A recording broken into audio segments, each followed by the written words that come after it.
자, 오늘 배우는 건요. 전에 쌤이랑 배워본 적 없지? 모음의 종류, 자음의 종류 이런 거 배워본 적 있어요? 쌤이랑? 없죠. 자, 요게 그 2학기 시험 범위입니다. 중간고사에 들어갈지 기말고사에 들어갈지는 솔직히 말해서 아직 잘 모르겠어요. 아직 잘 모르겠으나 아마 중간에 들어갈 가능성이 높지 않을까. 왜냐면 여러분들 중간까지 시간이 한참 남아 있는 거 알고 있죠. 그 10월 말에 치잖아요, 여러분들은. 그렇죠. 그래서 아마 그 많은 시간 동안 수행 평가랑 함께 이제 문법 파트도 후루룩 그냥 이제 하지 않을까라는 생각이 좀 듭니다. 오늘은 그 밑에 있는 걸 보는 것보다 좀 보기 싫겠지만 입을 봐야 돼요. 알겠죠? 입을 봐야 돼요. 그리고 내가 소리 내는 걸 여러분들이 소리 내도 괜찮아. 알겠죠? 직접 소리 내봐도 돼요. 자, 우리는요, 내가 지금 여러분들에게 말을 무엇으로 전달하고 있어? 소리로 전달하고 있죠. 소리로 전달하고 있습니다. 자, 그래서 이렇게 내가 여러분들에게 소리로 메시지를 전달하는데, 이 메시지 전달하는 메시지의 이 매개체가 되는 요 소리는 내 목에서 나온 거죠. 내 목에서 나온 이 소리는 무슨 소리라고 하냐면요,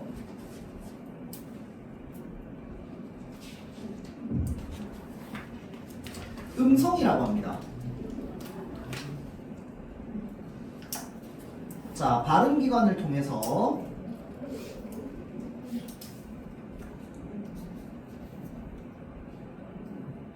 나오는 실제 소리입니다.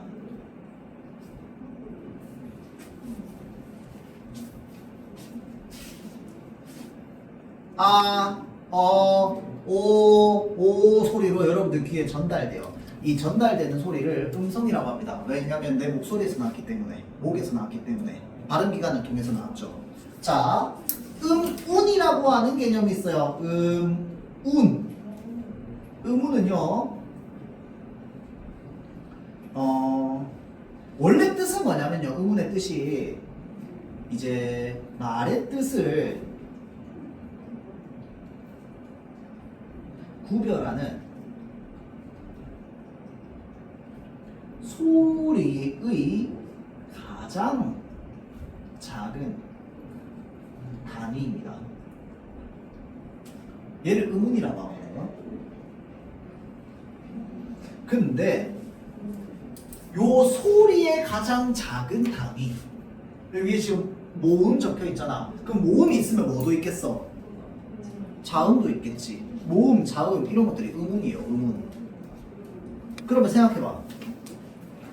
실제로 입에서 나오는 소리는 음성이고 얘는 왜 음운이라고 얘기하는데? 이 음운은요, 실제 소리가 아니고, 실제라고 하는 건 다른 말로 뭐냐면 구체적이라는 말이거든. 실제 소리, 구체적 소리. 그러면 이 음운은 무슨 소리라고 얘기하냐면 추상적 소리라고 합니다. 추상적인 건 어디 속에만 있는 게 추상적인 거야? 내 마음속, 내 머릿속에만 있는 게 추상적인 거야. 추상적인 걸 혹시 눈으로 보여줄 수 있어요? 소리로 듣게 할 수 있어요? 추상적인 거? 없어요. 이해돼요? 자, 그래서 음운은요, 소리라고 인식되는 추상적인 개념을 음운이라고 합니다. 그러면 음운은 실제 소리 아니에요? 네, 실제 소리 아닙니다. 왜 아닐까요? 자, 한번 생각해 봅시다. 자, 우리는 내 입에서 나오는 모든 말을 글자로 적을 수 있어요? 자, 내 입에서 나오는 모든 말을 글자로 적을 수 있다, 손. 없다, 손. 아무 손도 안 들었다, 손. 이것도 안 들어. 손 들기 싫다, 손. 이것도 없어? 손 들고 싶다, 손. 손 안 들고 싶다, 손. 다시. 자, 나는 내 입에서 나오는 소리를 글자로 다 적을 수 있다, 손. 적을 수 없다, 손. 적을 수 없어요. 내 입에서 나오는 모든 소리를 우리 글자로 적을 수 없습니다. 한번 증명해보면 됩니다. 우리 수학처럼 증명 한번 해볼까요? 자, 내가 아 소리를 내요. 이 아 소리는 지금 적을 수 있어, 없어? 적을 수 있네. 맞죠? 이때는 적을 수 있어요. 내가 적을 수 없는 소리를 지금부터 내볼 겁니다. 이거 어떻게 적을 건데요? 적는 사람 있으면 내가 전 재산을 주겠습니다.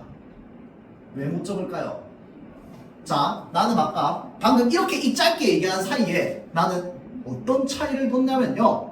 끽! 하는 소리가 있고요. 끽! 하는 소리가 있어요. 얘네 둘은 어떻게 차이를 내서 적을 건데요? 다른 말로 바꿔볼게요. 아 라는 소리가 있어요. 아 라는 소리가 있어요. 두 개 소리가 똑같아요? 아니에요. 음역대가 이렇게 다른데 소리가 어떻게 똑같아? 소리의 파동이 엄청 다르겠죠. 음역대가 다른데 이렇게 소리가 다른데 아 소리랑 아 소리는 전부 어떻게 적을 수밖에 없어? 아로 적을 수밖에 없어요. 왜 그런데? 제한적이라서 그래요. 알겠죠? 자, 음성은요 무한대로 말할 수 있습니다. 나 오늘부터 세상에 있는 모든 음성 말해볼까요? 나 죽을 때까지 안 끝나요. 이해돼요? 무한합니다. 음호는요 우리 글자 수 정확하게 딱 정해져 있죠. 모음 개수 딱, 자음 개수 딱. 그러면 이 모음과 자음을 경우의 수에 따라서 조합해봐봐. 세상에 만들어질 수 있는 글자는 정해져 있습니다. 한글로만 따졌을 때. 우리 한글이 그래도 만들 수 있는 경우의 수가 되게 많은 글자 중에 하나죠. 영어나 이런 거 훨씬 적죠. 맞죠? 물론 이제 영어는 붙여서 쓰는 거니까. 맞죠? 근데 우리 같은 경우에는 한 개의 음절을 따졌을 때 한 개의 음절도 만들어질 수 있는 경우의 수가 엄청 많습니다. 맞죠? 자, 그래서 음우는요 경우의 수가 많긴 하지만 결국엔 어때요? 유한해요. 언젠가는 한 바퀴가 돌고 다 숫자를 셀 수 있어요. 16,000까지 된다 하던가 우리가 만들어낼 수 있는 단어나 글자나 이런 것들이 그 제한이 있다는 거잖아. 음성은요 내가 죽는 날까지 다르게 소리 낼 수 있어요. 알겠죠? 무한합니다. 그래서 우리가 실제로 입에서 나오는 소리는 무한하고요. 음운이라고 해서 개념으로 이해하는 소리는 수가 한정되어 있습니다. 알겠죠? 자, 그래서 음운과 음성은 이렇게 좀 달라요. 자, 다음 넘어가서요. 이제 페이지 16페이지 한번 볼게요. 자, 음운은요 말의 뜻을 구별해주는 소리의 가장 작은 단위, 아까 적었죠? 소리의 가장 작은 단위를 음운이라고 합니다. 자, 그러면 자 여보세요. 말의 뜻을 뭐 할 수 있어야 돼요? 구별이라고도 하고 변별이라고도 합니다. 자, 뜻을 구별하는 또는 변별하는 성질을 가지지 못한다면 걔는 뭐가 될 수 없다? 소리가 음운이 될 수 없다. 음운이 되려면 변별, 구별하는 기준이 될 수 있어야 됩니다. 알겠죠? 자, 지금부터 내가 변별, 구별하는 기준의 예시를 한번 보여줄 건데요. 자, 물이라는 소리가 있습니다. 물이라는 소리가 있어요. 자, 우리 지금 이 단어는요, 그 단어, 뭐 품사, 형태소 이런 거랑 달라요. 걔네는 표기 기준인데, 얘네는 소리 기준입니다. 근데 내가 이 소리를 여러분들한테 눈으로 보여줄 수가 없으니까 이렇게 적는 거야. 알겠죠? 소리가 기준이야. 소리 기준으로 물이라는 소리가 있어요. 물이라는 소리가 있는데 무슨 소리도 있느냐? 불이라는 소리도 있습니다. 자, 그러면 물과 불은 뜻이 똑같아요? 달라요?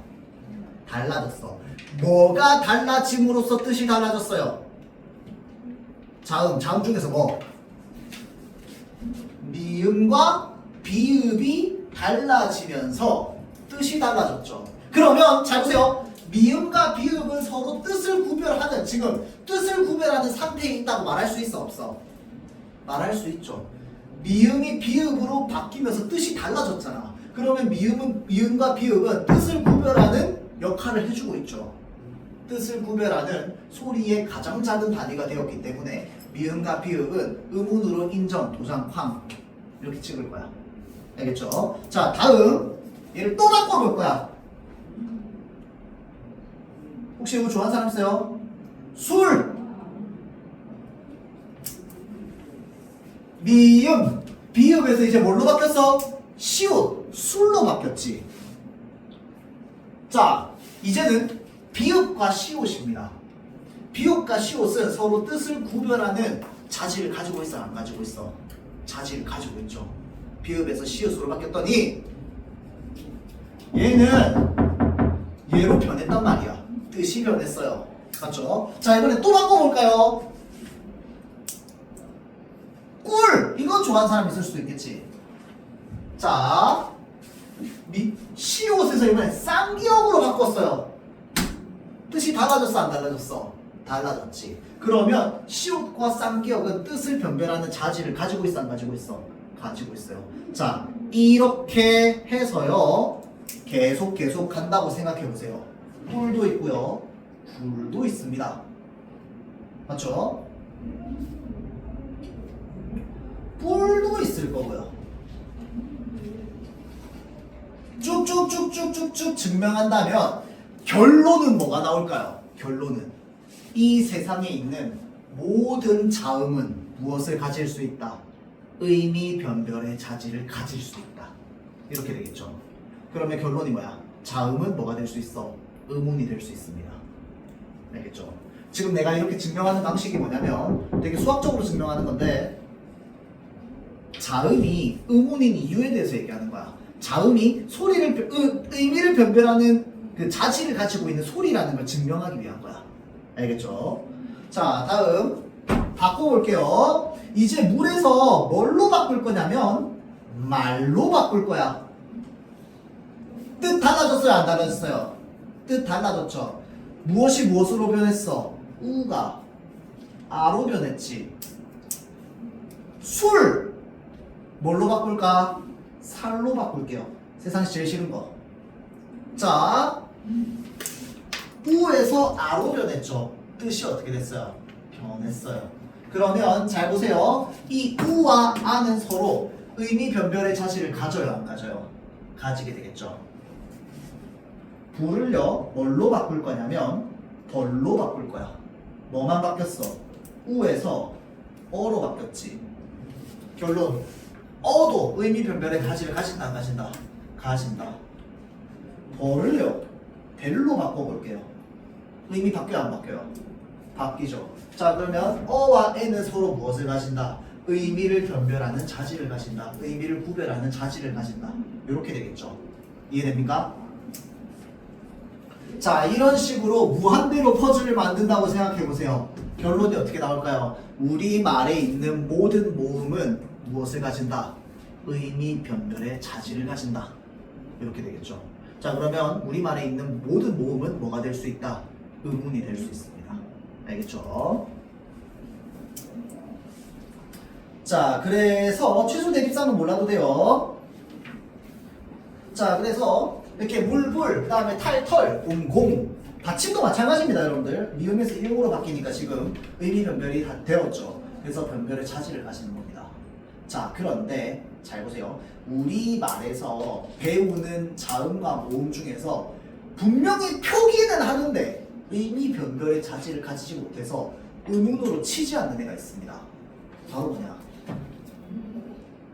자, 이거부터 이제 이해가 돼야 돼요. 이거 무슨 소리예요? 서연아, 무슨 소리야? 아, 얘 무슨 소리인데요?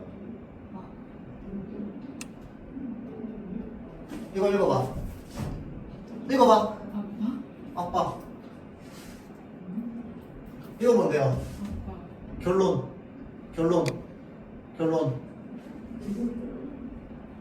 의미 변별의 자질을 가집니까, 안 가집니까? 안 가지죠. 의문이 될 수 있다, 없다? 없습니다. 얘는 의문이 아니에요. 이거 이해돼요? 이런 방식으로 만들면요, 모든 첫 소리에 있는 이응은 전부 어떻게 될까요? 소리 값을 안 가집니다. 그래서 여러분들 사실 소리를 기준으로 따져보면요, 여기에 첫 소리에 나오는 요 이응 있죠? 요 이응은요, 사실 이응이라기보다 동그라미에 가깝습니다. 소리가 다 비어 있어요. 자, 해볼까? 이거 뭐예요? 뭐예요? 이거 뭐예요?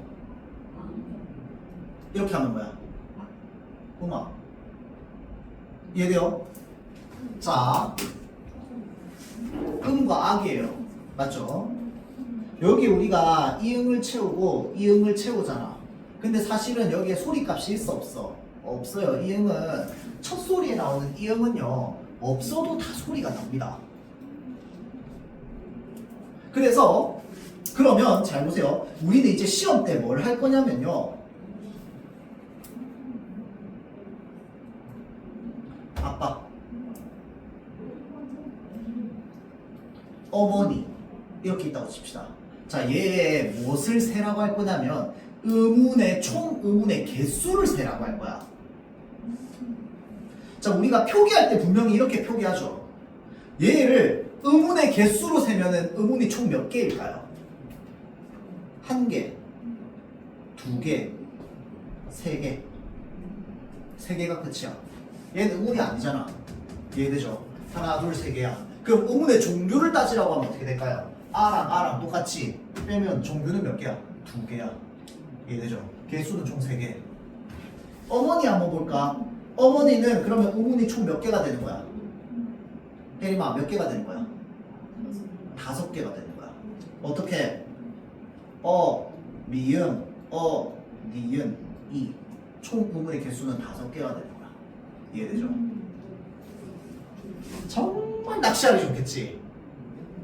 조금만 긴장 놓치면 바로 그냥 이응 숫자 세버립니다. 6개인데? 여기도 6개인데? 쌤, 여기 답이 안 보여요.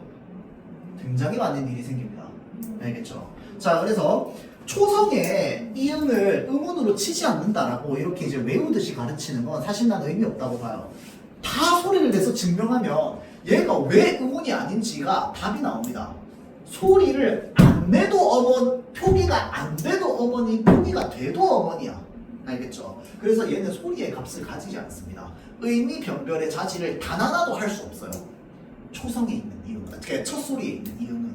알겠죠? 그러면 쌤, 이응이 여기에만 있는 건 아니잖아요. 받침에 들어가면 어떻게 되는데요? 또 증명해봐. 가죠. 가.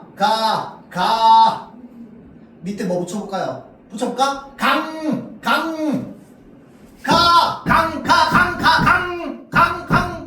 둘이 소리 똑같아요, 달라요? 다르죠. 의미 변별의 자질을 가집니까, 안 가집니까? 의미 변별의 자질을 가집니다. 결론, 얘는 의문으로 인정합니다. 이해돼요?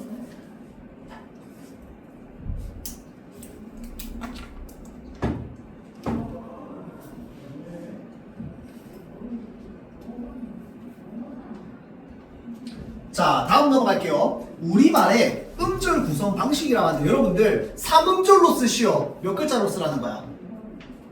3글자로 쓰라는 거. 우리가 보통 음절 글자라고 생각하잖아.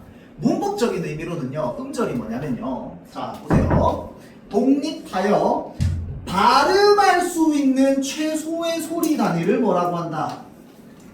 음절이라고 합니다.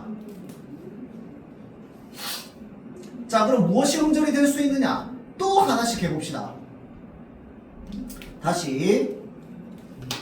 아르마, 이 무슨 소리예요? 아유는 아니고 아죠. 얘는 무슨 소리예요? 자, 서연아, 이건 무슨 소리예요?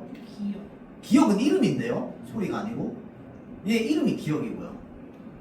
소리는 뭔데?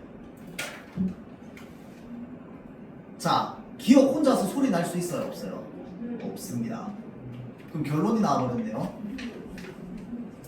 자음은 혼자서 소리 날 수 있다 없다?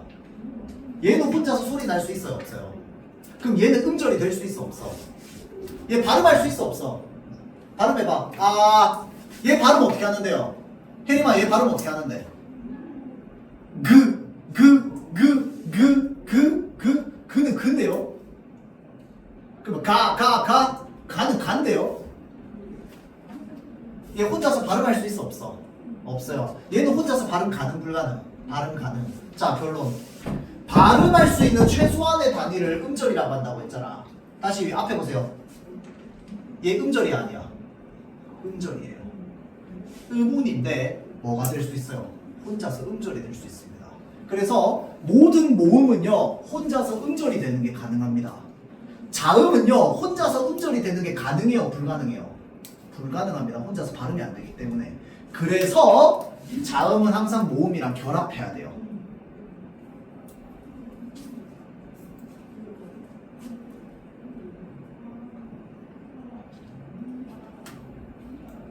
자 그러면 우리말의 음절 구성 방식이 방금과 같은 원리 때문에 네 가지의 경우의 수가 생깁니다. 어떻게 되느냐? 모음 하나로만 이루어진 음절이 있어요. 그게 뭔데? 아, 이, 우. 우리가 모음 하나만 쓸 수 없기 때문에 비어있는 소리 자리에 동그라미 채워준다 라고 생각하면 됩니다. 이 동그라미야 거의 동그라미에 가까워요. 소리가 없기 때문에. 알겠죠? 자 그래서 아, 이, 우 이렇게 됩니다. 얘는 모음 하나만 있는 거야 음운이. 그래서 모음 하나로만 이루어진 음절이야. 알겠죠? 자 다음 자음 플러스 모음의 구조가 있습니다. 그럼 얘는 뭐겠어? 요 첫 소리에 이응이 아니라 다른 애가 들어가 있는 거야. 가, 지, 끼 뭐 이런 애들. 자음 소리에다가 모음 소리가 합쳐져서 나오고 있죠. 자음 플러스 모음입니다. 자 다음 모음이 먼저 오고요. 모음 플러스 자음이라는 말이 있을 수 있습니다. 어떻게? 아! 오! 이! 앙! 이런 애들. 첫 소리에 이응이 오고 이응이 온다는 건 소리가 없다는 거니까 모음이 먼저 오고 그 다음에 자음이 발음되는 거죠. 그래서 모음 플러스 자음의 형태가 만들어집니다. 자음이 저기 음절이. 네. 자 다음 자 자음 플러스 모음 플러스 자음이 있습니다. 그럼 얘는 뭐겠어? 첫 소리가 이응이 아닌 거죠. 그러면서 동시에 뭐가 있는 거야? 받침도 있는 거야. 갑, 속, 승 이런 거. 승도요 여러분들 받침에 있는 이응은 음운으로 인정하잖아. 음운이 인정되니까 자음 플러스 모음 플러스 자음인 거야. 이해되죠? 그래서 자음 플러스 모음 플러스 자음의 형태로 만들어져서 우리말의 음절 구성 방식은 총 몇 개를 가진다? 4개를 가집니다. 알겠죠? 우리말의 음절 구성 방식은 4개. 알겠죠? 그래서 이거 여러분들 생각보다 되게 꼭 기억해야 되는 게 이제 앞으로 여러분들이 만나게 되는 문법 규칙 같은 거 있잖아. 그럴 때 항상 그 문법 규칙 우리나라 그 국립국어원에 나오는 문법 규칙에 항상 뭐라고 얘기하냐면요. 음절을요. 자음으로 시작하는 음절이랑 모음으로 시작하는 음절로 얘기해요. 모음으로 시작한다는 게 무슨 말인데? 첫 소리가 이응으로 시작한다 이 말이야. 자음으로 시작하는 음절은 뭐야? 첫 소리가 이응이 아닌 걸로 시작한다 이 말이야. 이해돼요? 그래서 자음으로 시작하는 음절, 모음으로 시작하는 음절이 있고요. 또 뭐도 있게요? 모음으로 끝나는 음절이랑 자음으로 끝나는 음절도 있습니다. 봐봐. 모음으로 끝나는 음절이 있죠. 자음으로 끝나는 음절이 있죠. 그 말이 무슨 말인데? 앞말에 받침이 있냐 없냐 이 말이죠. 그래서 받침이 있다 없다 이런 식으로 표현 안 합니다. 알겠죠? 자음으로 끝나느냐 모음으로 끝나느냐 이렇게 얘기해요. 자음으로 끝난다는 건 받침이 있다는 뜻이고요. 모음으로 끝난다는 건 받침이 없다는 뜻인 거야. 모든 중학교 3학년부터 고등학교 3학년 때까지 모든 문법 규칙이 다 이런 식으로 설명이 돼요. 그래서 음절 구성 방식을 꼭 알아둬야 됩니다. 알겠죠? 내가 오늘 하루 종일 모음으로 시작하는이라는 말만 지금 한 20번 넘게 했어요. 진짜 많이 반복돼서 나옵니다. 알겠죠?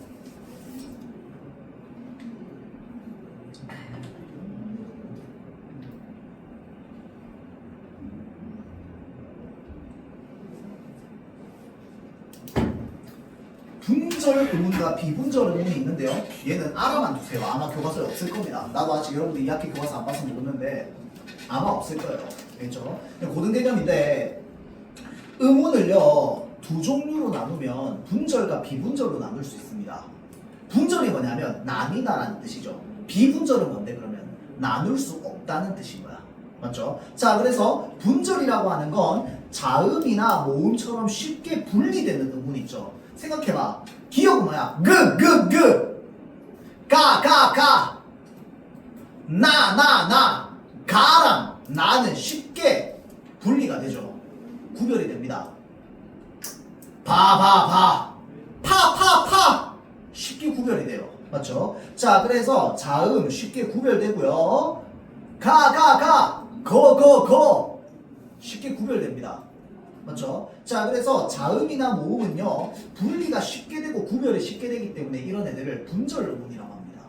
그런데 우리말은요, 음운이 자음과 모음만 있는 게 아닙니다. 한 개가 더 있어요. 바로 뭐냐? 소리의 길이입니다. 소리의 길이도 음운에 해당합니다. 왜 그럴까요? 내 눈을 바라봐. 눈. 내 눈을 바라봐. 창밖에는 눈이 내리고 있어. 창밖에는 눈이 내리고 있어. 눈이 있고요. 눈이 있습니다. 야, 눈 내린다. 라고 하고요. 눈을 봐. 라고 얘기합니다. 특히나 우리 경상도 사람들이 이런 걸 구분 잘하는데 대체로 짧은 소리는 높은 소리로 발음하죠. 눈. 긴 소리는 어떻게? 이렇게 발음합니다. 눈. 말. 굴. 벌. 그 다음에 뭐야? 눈. 이렇게 되죠. 자, 그럼 생각해봐. 눈. 아이. 눈. 논이 아니고. 눈. 스노우. 자, 소리의 길이가 다르단 말이야. 그래서 소리의 길이가 다른 걸 어떻게 표기하냐면 이런 식으로 옆에다가 이렇게 콜론 표시를 합니다. 얘가 긴 소리라는 뜻이에요.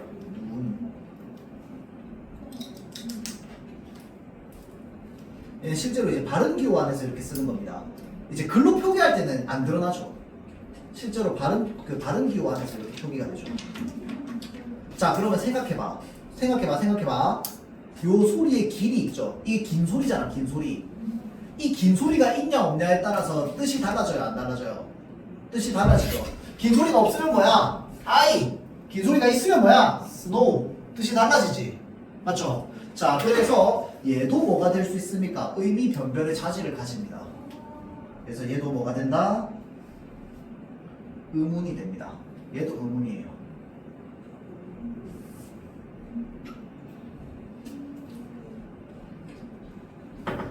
이네 밤. 알겠죠? 자, 여기까지가 음운의 개념. 자, 다음 이제 모음입니다. 오늘 자음의 표까지 그리고 가야 돼요. 이거 표 여러분들 외워야 됩니다. 지금은 내가 여러분한테 외우라는 얘기도 안 하고 뒤에 문제가 있는데 문제 그냥 요 개념 보면서 풀면 돼요. 근데 나중 되면 어떻게 해야 되냐면 여러분들 자다가도 야야야 모음의 뜻이 뭐야? 줄줄줄줄줄줄 나와야 돼. 이 단어는요 그냥 싸그리 통으로 외우는 단어입니다. 이해 이딴 거 없습니다. 전부 외우는 단어입니다. 알겠죠? 자, 볼게요. 모음은요. 자, 요거만 밑줄 봅시다. 장애를 받지 않고 나오는 소리를 모음이라고 합니다.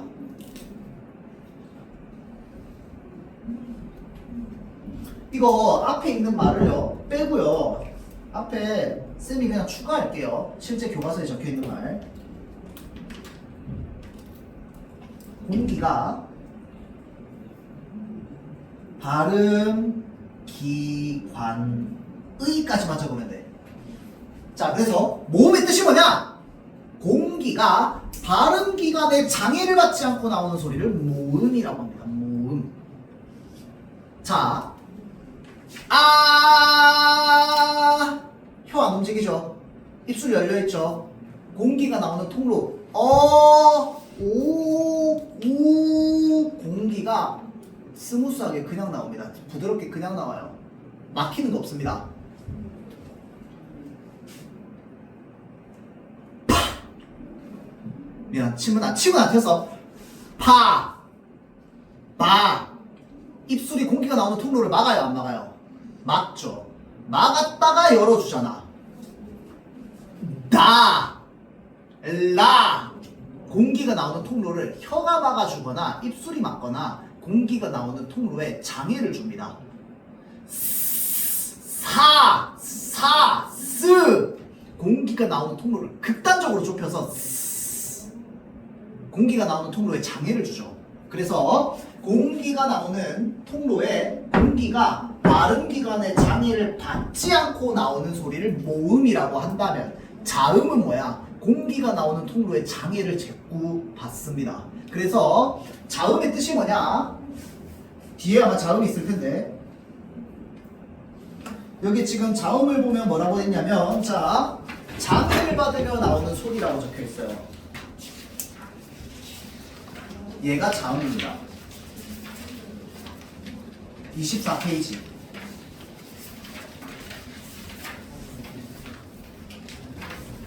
자, 그래서 여기도 마찬가지로 어떻게 하면 되느냐? 공기가 발음기관의 똑같이 적어주면 됩니다. 자, 그래서 공기가 발음기관에 장애를 받으면서 나오는 소리를 자음이라고 합니다. 알겠죠? 장애를 받지 않고 나오는 소리를 모음이라고 하고요. 알겠죠? 자, 다음 다시 앞으로 돌아갈게요. 미안. 모음 16페이지 다시 16페이지. 우리는요 모음을 크게 두 종류로 나눌 겁니다.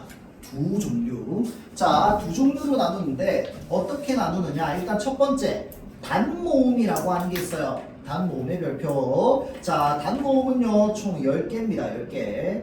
이 10개의 단모음이 발음되는 위치를 전부 다 외워야 돼요. 별거 없습니다. 자, 단모음은요 잘 보세요. 발음할 때 입술 모양이나 혀의 위치가 고정되어 나오는 모음을 단모음이라고 합니다.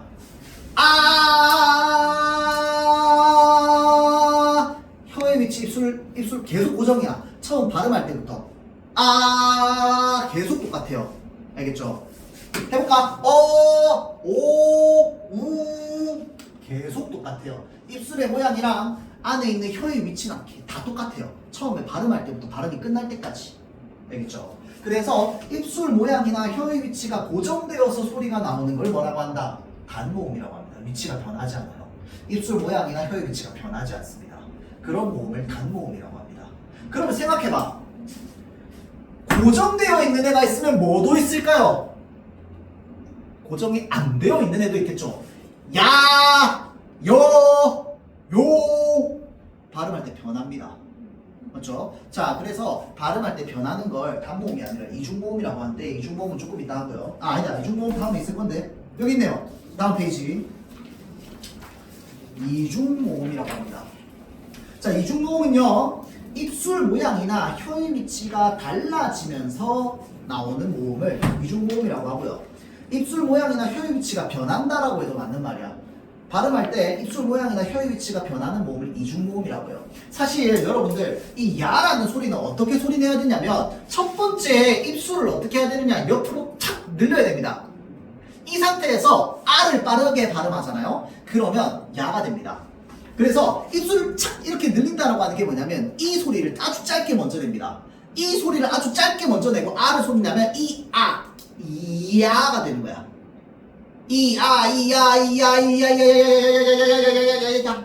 야가 돼요. 알겠죠? 그래서 입술을 이렇게 늘린 상태에서 아를 발음하니까 야가 돼서 입술 모양이 변하는 거야. 알겠죠? 자, 그래서 이런 것들을 우리가 이중모음이라고 합니다. 야, 여, 요, 유. 그 다음에 뭐가 있을까? 워, 와 이런 애들. 알겠죠? 이런 애들이 변하는 애들입니다. 자, 이중모음은 총 몇 개가 있느냐? 11개가 있습니다. 자, 그럼 우리의 모음은 총 몇 개? 총 몇 개? 21개가 우리의 총 모음 개수입니다. 알겠죠? 우리는 총 21개의 모음을 가지고 있습니다. 단모음 10개, 이중모음 11개. 알겠죠? 그리고 이중모음은요, 요렇게 무슨 소리가 합쳐졌는지까지 이해할 필요 없어요. 알겠죠? 이중모음은 중학생 때 그렇게 깊게 다루지는 않습니다. 단모음이 진짜 중요합니다. 단모음이 10개인데 이 10개는 그냥 싸그리 다 알고 있어야 돼. 알겠죠?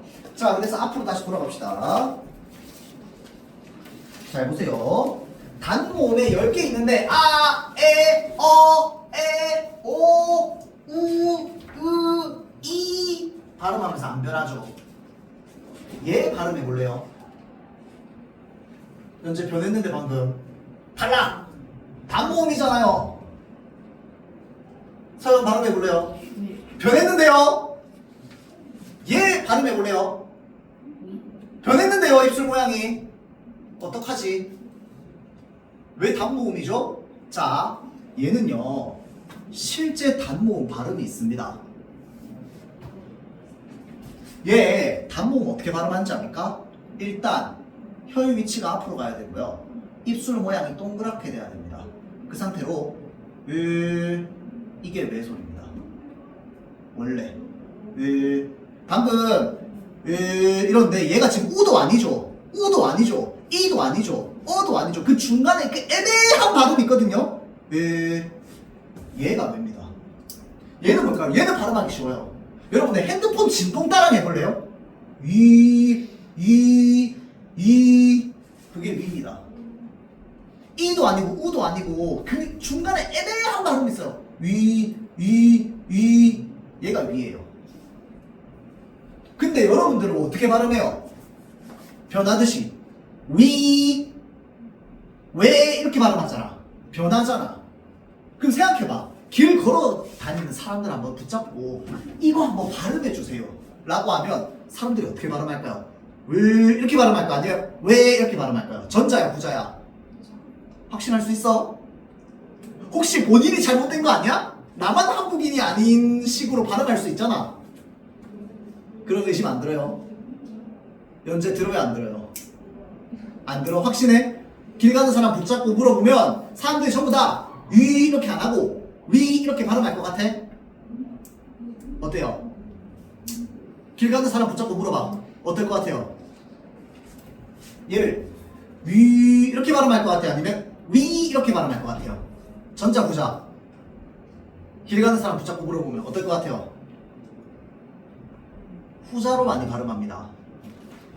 분명히 단모음이라서 발음할 때 변하지 않아야 되거든, 입술 모양이. 그런데 사람들 대부분 어떻게 발음하게요? 이렇게 발음합니다. 얘도 어떻게 발음하게요? 왜 이렇게 발음합니다. 그래서 입술이 변해요. 그럼 얘를 왜 단모음이라고 할 건데? 자, 이게요, 표는 언제 만들어졌냐면 1960년대 70년대 그때쯤 만들어졌을 거예요 아마. 그러니까 그때 서울 사람들 기준으로는 이 왜 소리를 실제로 발음 낼 때 별로 입술을 안 움직이고 발음했던 거야. 그래서 단모음으로 이제 체계표를 만든 거예요.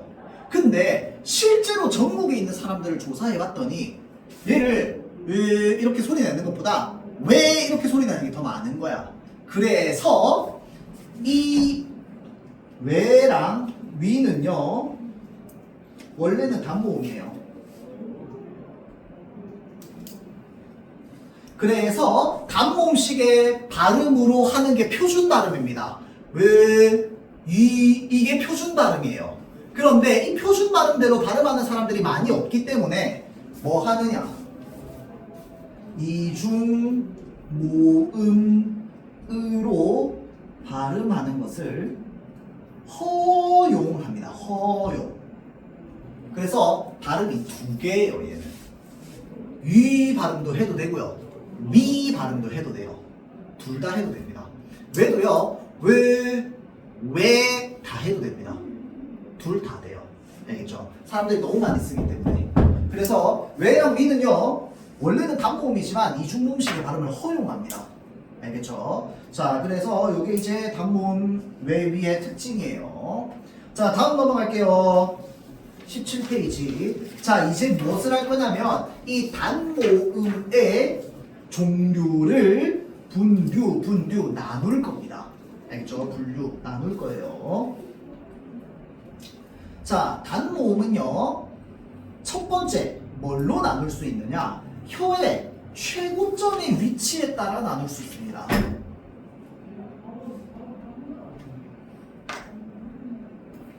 이건데 여러분들 이거 그림 남도 못 그린 것 같은데? 자, 내가 더 잘 그립니다. 보여줄게요. 자, 여기 입 안, 윗니, 아랫니, 위에 입술, 아래 입술 잘 그리죠? 자, 혀를 올 겁니다. 혹시 충격받은? 이거 혹시 충격받은 거야? 아니죠?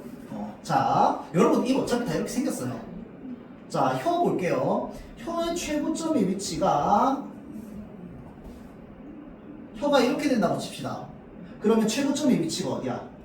여기 뒷부분이죠. 왜냐면 입을 지금 이렇게 해놓은 거잖아.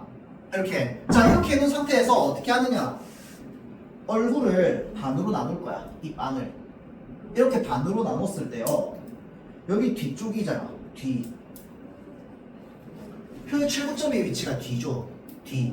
그래서 얘가 뒤후자를 쓰고요. 그 다음에 혀는 혀설자가 한자잖아. 그래서 얘가 현대 설이라고 하죠. 그래서 무슨 모음이라고 한다? 후설 모음이라고 합니다. 아저씨! 혀의 최고점의 위치가 가운데보다 뒤에 있는 모음을요. 뒤후자에다가 혀설자를 써서 아르마 이거 앞에 후설 모음이라고 합니다. 혀의 최고점의 위치가 뒤에 있는 거 후설 모음이라고 합니다. 알겠죠? 그러면 전설 모음은 어떻게 될까요? 혀의 최고점의 위치가 이렇게 앞으로 넘어가 있다고 생각해 봅시다. 그러면 혀의 최고점의 위치가 여기죠. 자, 앞에 있습니다. 그래서 전자를 써서요. 혀는 설이죠. 그래서 무슨 모음이라고 한다? 전설 모음이라고 합니다. 혀의 최고점의 위치가 뒤에 있는 건 후설 모음이라고 하고요. 혀의 최고점의 위치가 앞에 있는 건 전설 모음이라고 합니다. 여러분들, 근데 생각해봐. 내가 무슨 모음 발음하는데 혀의 최고점의 위치가 앞에 있는지 뒤에 있는지 발음으로 알 수 있을 것 같아요? 몰라요. 여러분들 얼굴 반으로 쪼개도 모를걸? 안 느껴져요. 이해돼요? 안 느껴지면 어떻게 해야 되게요? 발음으로 알 수 없으니까? 그렇지, 목사물이 다 외워야지. 자, 그래서 혀의 최고점의 위치에 따라서 전설 모음과 후설 모음으로 나눌 수 있습니다. 자, 다음 넘어갈게요. 혀의 높낮이에 따라서 구분이 가능합니다. 얘는 고, 중, 저로 나눕니다. 도대체 얼마나 높아야 고고, 얼마나 가운데 있어야 중이고, 얼마나 낮아야 저인데 알 수 없어요. 그래서 우리가 발음으로 판단하는 게 불가능합니다. 내가 이렇게 얘기하는 이유는 뭐냐면 자음은 진짜 급하잖아? 그러면 진짜 발음에서도 어떻게 찾아볼 수 있어요. 자음은. 왜냐면 바 비읍 어디서 소리 나는 것 같은데? 입술에서 소리 나는 것 같이 바 맞죠? 자, 그래서 그게 느껴지는데 모음은 진짜 절대 안 느껴집니다. 이게 진짜 미세하게 차이가 나는 거라서. 자, 근데 혀의 높낮이는 조금 느껴져요. 어떻게 느껴지느냐? 잘 보세요. 얘를 순서대로 발음해볼까? 어떻게 되냐면 턱 잘 보세요. 으, 어, 아. 턱이 점점 어떻게 돼요? 턱이 점점 내려갑니다. 알겠죠? 자, 으는 고모음이고요. 어는 중모음이고 아는 저모음이거든요. 혀의 위치잖아요. 혀의 위치. 이거 혀예요. 혀. 여러분들 혀. 자, 혀의 높낮이가 고중저일수록 고중저로 갈수록 턱이 어떻게 돼요? 점점 내려갑니다. 왜 내려갔는데? 혀가 턱을 끌고 내려갈 거거든. 알겠어요? 이게 턱이고 이게 혀면은 혀가 턱을 끌고 내려가서 턱이 점점점 낮아져요. 알겠죠? 자, 그래서 자, 입이 가장 덜 열려있는 상태, 입이 가장 많이 열려있는 상태가 되는 거야. 혀가 턱을 끌고 내려갈 거기 때문에. 그래서 고모음에서 저모음으로 갈수록 입이 더 많이 벌어집니다. 알겠죠? 자, 다음 넘어갈게요. 입술 모양. 얘는 구분이 좀 잘 됩니다. 내가 거울 보면 돼. 자, 순이 무슨 말이냐면요. 입술이라는 말입니다. 입술 순자예요. 원은 뭔데요? 동그라미. 원. 그냥 제가 우리 수학 시간에 나오는 원. 원주율 할 때 원. 입술 너무 부담스러운데? 자, 입술을 어떻게 만든다? 입술 주변에 근육에 힘을 줘가지고 입술을 동그랗게 만들어준다. 자, 생각해보세요. 우리는 평소에 가만히 있어요. 평소에 가만히 있을 때 입술이 옆으로 찢어져 있어요? 아니면은 동그랗게 있어요? 옆으로 찢어져 있어요. 그러니까 입이 이렇게 옆으로 가로로 되어 있지. 맞죠? 그래서 우리는 입술을 가만히 냅두면 입술이 평평합니다. 알겠죠? 이 평평한 상태에서 입술 주변에 힘을 주면 이렇게 변할 거야. 알겠죠? 자, 그래서 이렇게 입술을 동그랗게 오므린 상태로 오 이렇게 될 거야. 연지야 보기 싫니? 나도 힘들어. 나 아이야. 부끄러워요 여러분들. 알겠죠? 오 이렇게 될 거야. 입술이 동그랗게 모인단 말이야. 알겠죠? 자, 그래서 원순모 왜 이, 오, 우 입술 주변에 힘을 줘서 입술을 동그랗게 만듭니다. 그리고 원순모음이라고요. 알겠죠? 자, 다음 평순모음은 그냥 입술을 평평하게 하는 건데 그냥 입술이 원래 있는 상태로 그대로 냅두는 거야. 입술 주변에 힘을 안 주는 거예요. 이 입술이 그냥 옆으로 찢어져 있죠. 맞죠? 자, 그래서 입술 주변에 힘을 안 주고 입술을 그대로 냅두기 때문에 입술이 평평한 상태로 있어요. 그래서 평순모음이라고 합니다. 입술이 평평한 상태로 있는 거.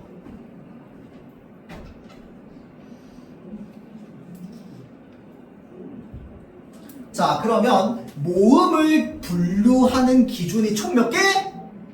아, 미안합니다. 다시. 방금요, 여러분들 3개가 있었는데 기준이 3개였어. 혀의 최고점의 위치에 따라서 전설, 후설. 혀의 높낮이에 따라서 고중저. 자, 다음 입술 모양에 따라서 원순, 평순 이렇게 나뉜다고 했잖아. 얘네들은 전부 뭐가 나뉘는 거냐면 단모음이 나뉘는 겁니다. 이중모음은 아니에요. 이중모음은 이렇게 표로 나눌 수가 없어. 왜? 발음할 때 변할 거거든. 그래서 표를 못 나눠요. 단모음만 나눕니다. 그래서 우리는 표를 외울 건데 단모음 아까 개수 몇 개였어요? 10개였죠. 단모음 개수 10개. 그래서 단모음 개수 10개를 외우는 거야. 알겠죠? 근데 쌤이 아까 뭐 중요하다 뭐 어쩌다 하면서 전설, 구설, 고중적 하나도 종류 얘기 안 해줬잖아. 왜 종류 얘기 안 해줬느냐? 표 보면 바로 이해됩니다. 자, 볼게요. 표를 그릴 거야. 천천히 그리세요. 이거 쌤 따라서 그려. 쌤도 지금 이거 예쁘게 못 그려서. 자, 표를 이렇게 이렇게 하고 그렇지. 그 다음에 이렇게 하나 둘. 오케이. 자, 됐다. 자, 그래서 얘를 잘 보세요. 보고 그려. 보고 똑같이 그리지 말고 망할 수도 있어. 쌤 따라 그렸다가 쌤이 지금 못 그리는 거라서. 자, 여기가 앞쪽이라서 전설 모음이고요. 여기가 후설 모음입니다. 앞뒤. 그래서 전설 안에 원순, 평순,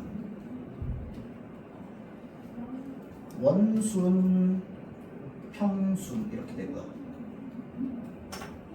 여기는 고, 중, 저 이렇게 됩니다. 이렇게 표가 만들어져요.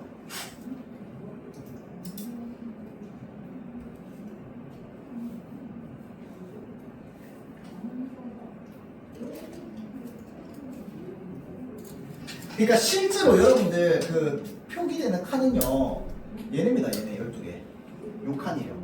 위에는 다 기준이고 요 하나 둘 셋 넷 다 여 일곱 여덟 아홉 열 열한 네 12 칸이 안에 들어갑니다.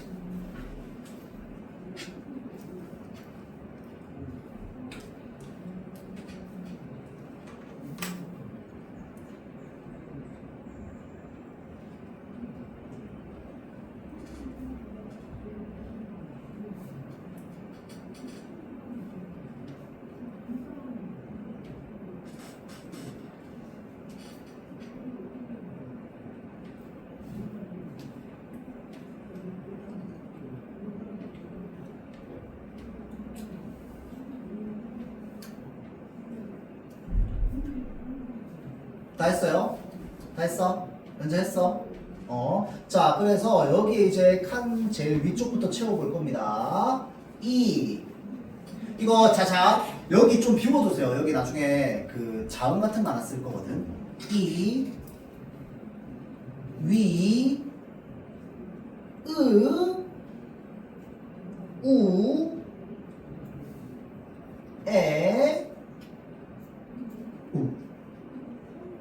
왜?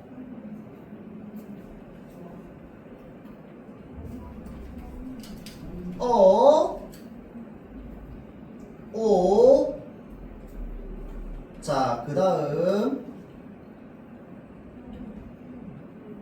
헐 미안합니다. 화이트 있는 사람 고쳐주세요. 요거 평순 원순 위치를 바꿔야 됩니다. 어쩐지 이상하더라. 자, 왼쪽에 있는 게 평순이 돼야 돼요. 이거 표 고정입니다, 여러분들. 원순, 평순, 원순. 평원, 평원이야. 왼쪽에서 오른쪽으로. 원평이 아니고 평원, 평원.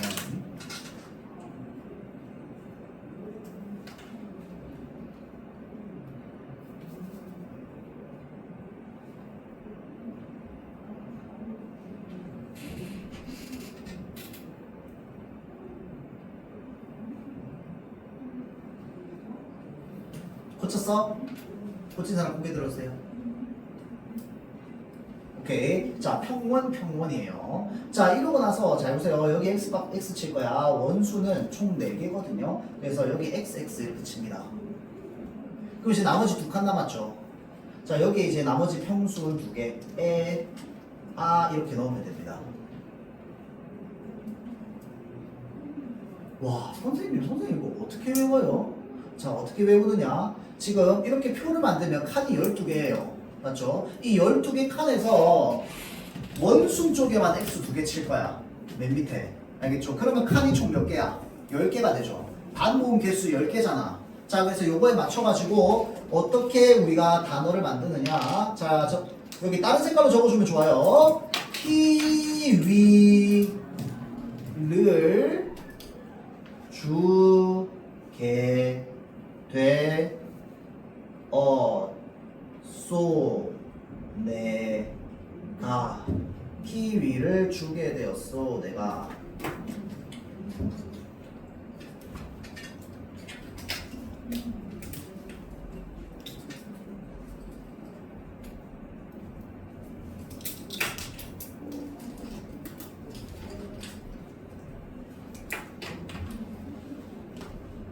이가 무슨 모음이야? 그냥 표 그려서 보면 돼요. 알겠죠? 옆에 여러분 머릿속에 이는 뭐 고모음이면서 전설모음에서 쭉쭉쭉쭉 필요 없습니다. 알겠죠? 그냥 표 그리고 보면 돼요. 선생님 그러면 표 그리고 그냥 바로 시험 치면 되는 거 아니에요? 그건 또 아니야. 왜냐면 그러면 실수 나오거든. 실수를 할 수밖에 없게 시험 문제 냅니다. 알겠죠? 여러분들이 어디에서 실수를 많이 하는지 알기 때문에. 자, 그래서 모음은요, 이렇게 하면 단모음 10개 다 외워집니다. 키위를 주게 되었어 내가. 알겠죠? 자, 그러면 요거를 가지고 옆에 지금 빈칸 이렇게 있는데 기준이 어떻게 돼? 전설 구설은 뭘로 나눕니까? 혀의 최고점의 위치로 나누죠. 자, 다음 평순 원수는 뭘로 나눕니까? 입술 모양으로 나누고, 밑에는 혀의 높낮이.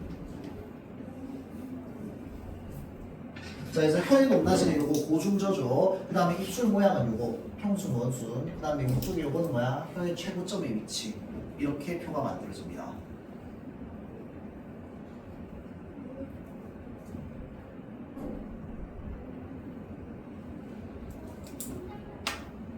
이해돼요? 자, 그래서 이게 바로 의문의 개념입니다.